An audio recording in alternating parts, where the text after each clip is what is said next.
Mood पर्वत से लेकर पड़वन सागर तक की जगह का एक राजा था। प्यार से देखभाल करने वाली पत्नी और 2 प्यारे प्यारे मासूम बच्चे, साथ ही साथ उनकी खुशी को अपनी खुशी समझने वाली प्रजा। उनके पास खुशहाल जिंदगी जीने के लिए सब कुछ था, बस कमी थी तो शांति की। उसके लिए वो कई सारे मंदिर जाकर आए और अलग अलग तीर्थ स्नान भी किए। भगवान को सोना चढ़ाना और पितरों को खाना खिलाना, ये सब कुछ करने के बाद भी राजा की आंखों को नींद और मन को शांति कभी नहीं मिली। क्यों?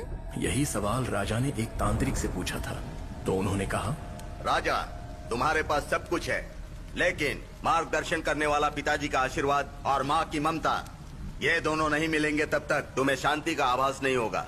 तो मुझे ये कैसे मिलेगा पंडित जी? ढूंढना होगा, अकेले। राजा ने प्रस्थान किया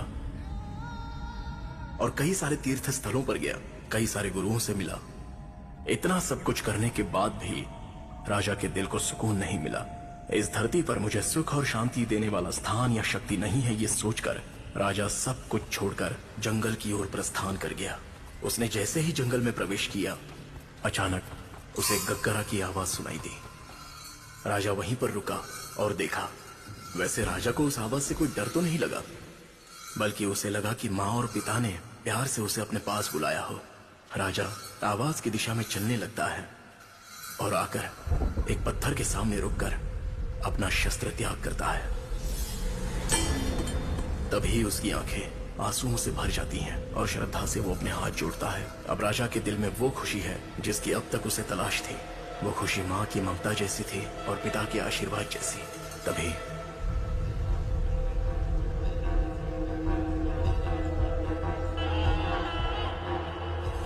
तुम्हारा राजा होने के नाते मेरी विनती है, इस दैव को मुझे सौंप दो। तुम्हें जो चाहिए वो मांगो, मैं दूंगा। महाराज, आपको जो चाहिए मांगिए, लेकिन हमारे दैव पंजोरली को मत मांगिए।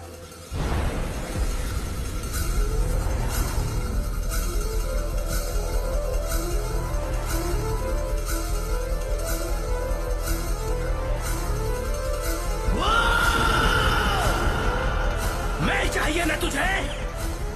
बोल, तुझे पंजुर्ली चाहिए ना? आपके सिवा मुझे कुछ नहीं चाहिए पंजुर्ली।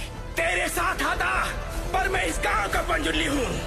अगर मैं तुझे सुख शांति दूँ, तो तू इन्हें बदले में क्या देगा? आपको जो चाहिए मैं वो दूंगा।